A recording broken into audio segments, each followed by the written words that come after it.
Sewing in San Diego. I'm Magda. Today is Denim Day. I'll be sewing my very first denim jacket using McCalls 8011. I have my pattern pieces already cut out here. I do prefer working with PDFs over the tissues.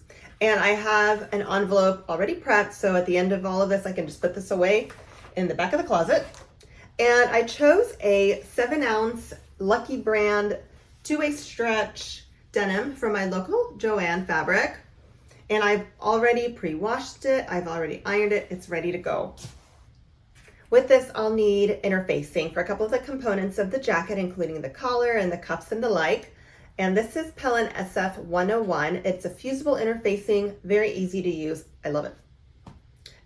My thread choices here are a dark blue to match the denim itself, and then I wanted to use a contrasting color just as a decorative element, so I have a beige here. I'll be using this anytime the instructions call for top stitching or edge stitching. And then finally, buttons. These are brass-ish, I'm sure they're plastic buttons that I picked up for the very end of this project.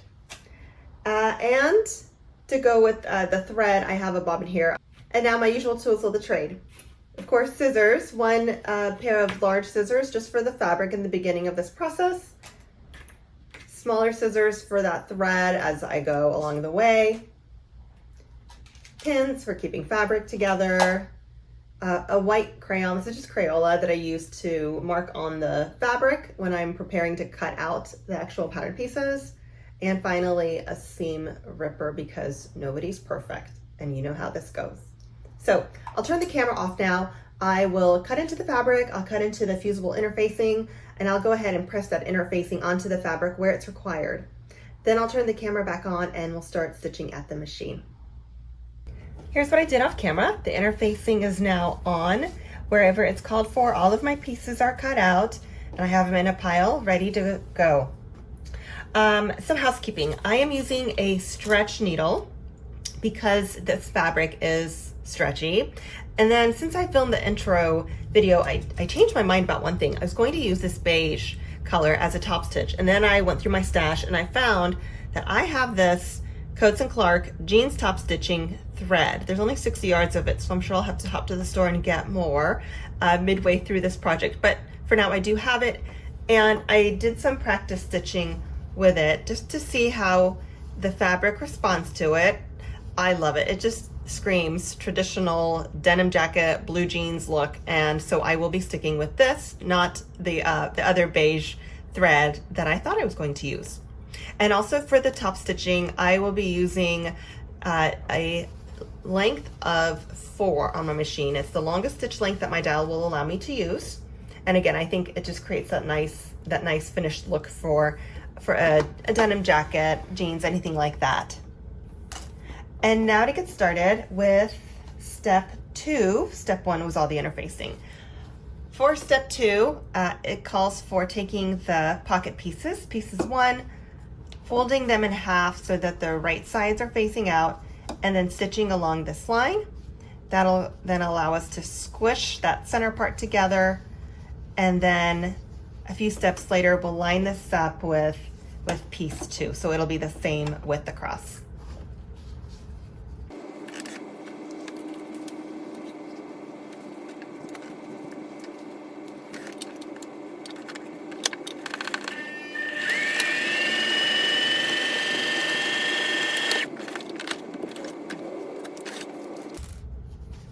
I'll walk this over to my ironing board, press this down flat, being careful to make sure that it's nice and even so the pockets don't look wonky at the end, and I'll come back.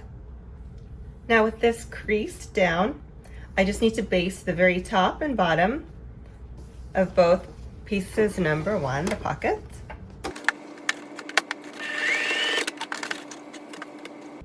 And I'm just keeping my regular stitch length here of about 2.75 millimeters. And I'm not worrying about back stitching here. It won't matter, it'll be within the seam allowance.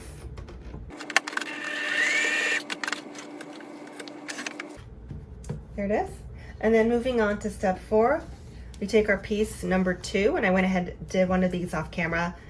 Just fold this up 1 seam allowance, 5/8 of an inch, press it, And now I'll take a moment to change my thread from that blue to my jeans top stitching. And to continue with step 5, I'll take that piece number 2. Here's that folded under edge. And that will be facing down while I align the top edges as well as the side edges. I'll pin everything down. And I've already re-threaded my machine, so I have my top stitching thread in, because I'll go along and edge stitch then top stitch just along this bottom edge here. And this will be, let me see if I can count the layers of fabric. 1, 2, 3, 4, 5. So go slowly over this part if you feel like your machine may have a little bit of resistance there.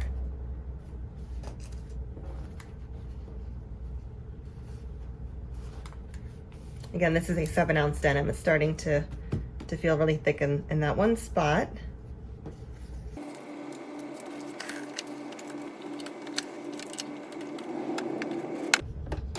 I'm pretty close to the edge here for this one. Oh, sorry, and let me change my length. I said I was going to. So 4 millimeters for both of these lines.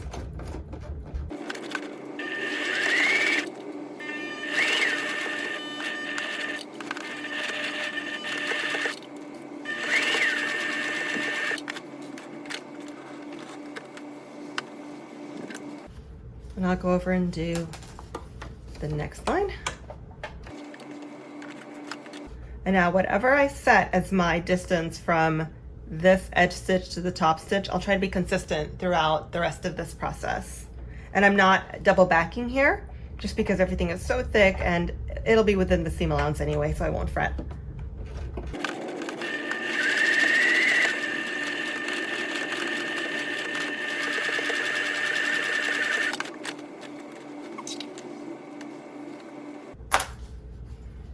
Oh, I like this already.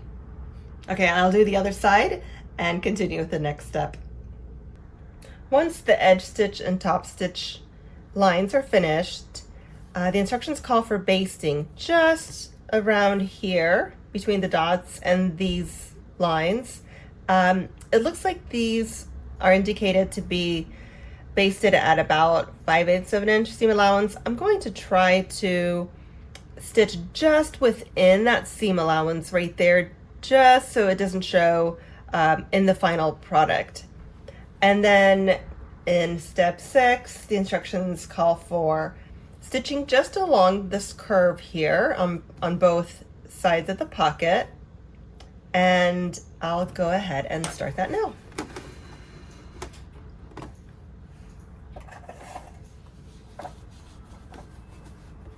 I did set my stitch length to 4 millimeters, just the longest I can go. And because these are basting stitches, so there's a possibility that I might yank them out once I'm finished with them. They've served their purpose. I will not be back stitching here.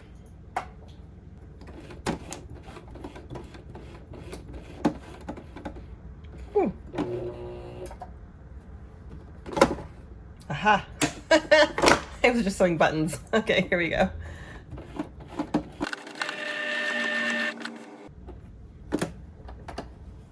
Oh, one more. 2 more. 1, 2. There we go.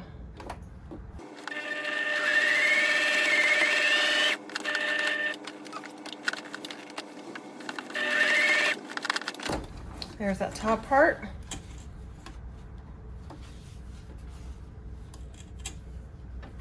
And the thing with basting thread, I think I approach this in one of 2 different ways. Either use a thread color that blends in with the fabric, the fashion fabric, or use something really obnoxious, like maybe a bright pink against this denim blue. And then once it serves its purpose, then it can be pulled out, but it'll be a lot easier to see as opposed to this absolutely non-contrasting blue thread.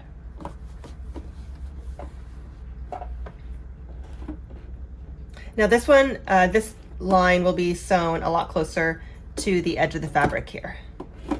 And again, no back stitching.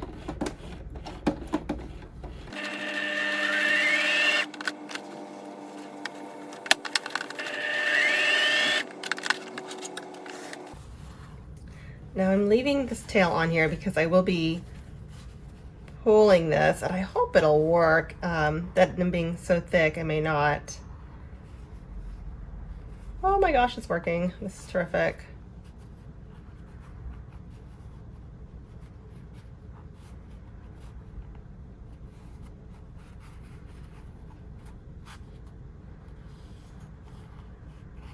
Okay, cool. So this is the process for getting these corners, these rounded edges, to curve under. So let me fiddle with this a little bit more, and I'll come back once I'm feeling more confident with it. So I continue just pulling the end of each one of these threads on one end and the other here, as well as around this corner. And it curved under very comfortably, very easily. And then I just continue to fold. So I have straight lines all the way around the edge here. Ironed it down. It's nice and flat, even. And then I added, I changed out my thread. I took out the blue, and I've got my top stitching thread in, just to prepare for this next step, step 8 here. So edge stitching and top stitching, once again, to create more parallel lines just on the top edge of the pocket. And I left my stitch length at 4 millimeters. Let's see if that's close enough. No, I'll bring it a little bit closer to the edge. Just a little closer. Okay, let's try this. I can always undo it. I can always get the seam ripper out and try again. And getting going in the beginning here is always a little tricky, but once the fabric starts moving, it's terrific. Feed dogs aren't quite doing their job because they don't have a lot of fabric on this side here. Okay, we're up and away. Now here I'm approaching a spot where I have, I think, let's see, how many pieces of fabric? 1, 2, 3, 4, at least 5. I'll count when I'm finished, but I'm feeling the thickness here as I go, so I will go very, very slowly.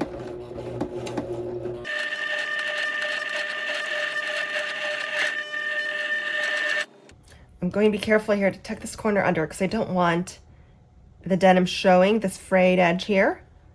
So I'll see if I can secure it. And I don't think a pin, or even I tried clip, will do much. I think I have to just kind of finagle here.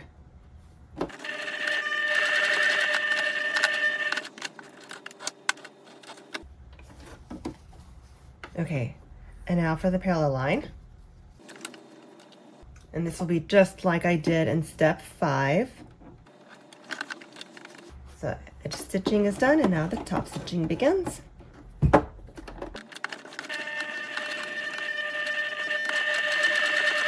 Here we go, there's that thick area.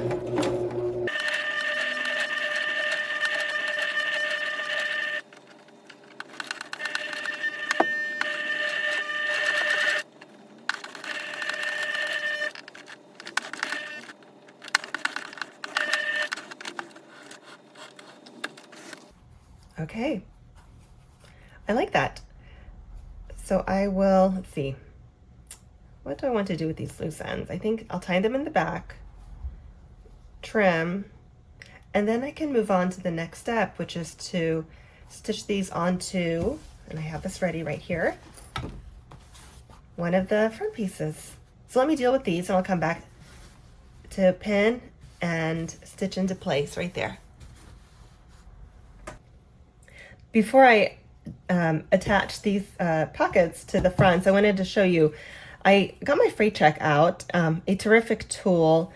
It's just fabric glue, thread glue, but I'm adding tiny dots here to these knots that I tied to keep these threads secure. They're so thick, and even though I tied, I think four little knots on each one, I just don't want it to go anywhere.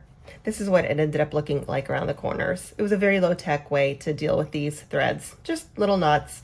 Added freight check, and now I'll clean this up, getting rid of these threads here. I think if I wanted to go for extra credit, I may go around and overlock each of these edges to prevent fraying, but I won't.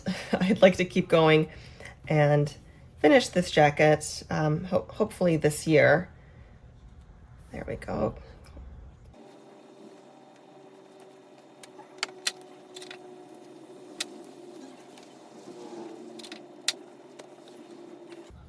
Okay, that's better.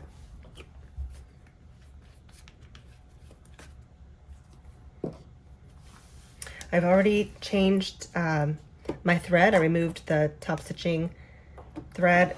Navy is in place.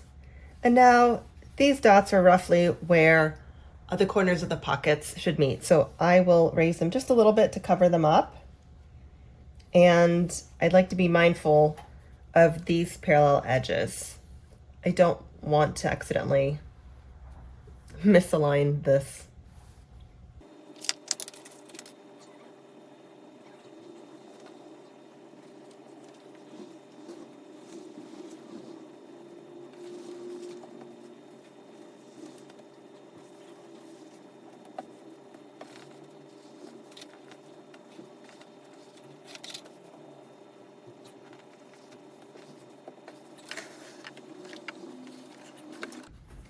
And I anticipate this to be very slow going right now because of all the fabric here. It's a very thick clump here.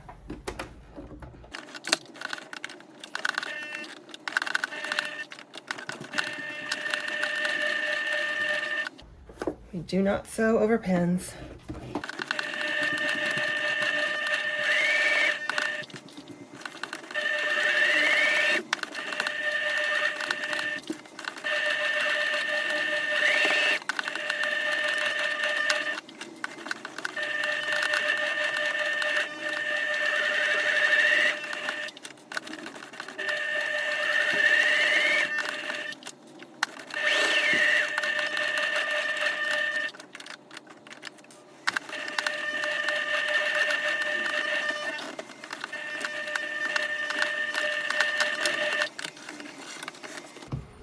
Oh, voila! And now the last step that I'll do before ending this video is to do the edge stitching and top stitching with this thread.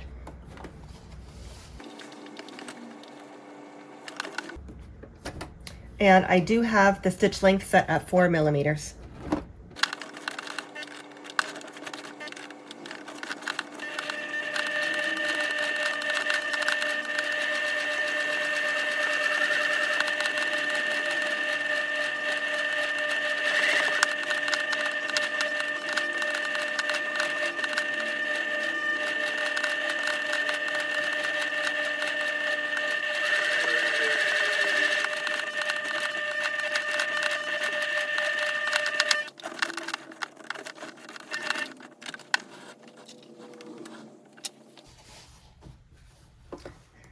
And now the top stitching line.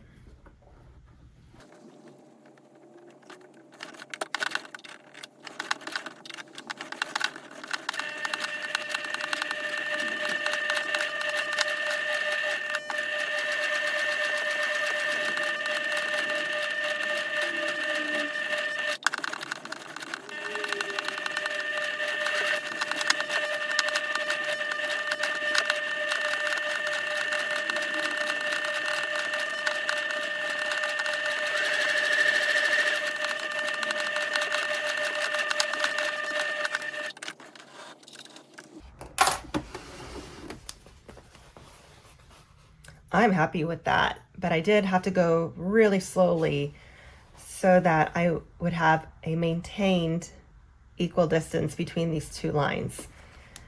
Remember how I made that comment about how I didn't want to finish this right here, these edges, I'm really okay with having not done it because now I've gone over the edge of this pocket 3 times with the blue fabric, excuse me, the blue thread, and then 2 times with this one. So I'm really not concerned about any fraying that may happen in here.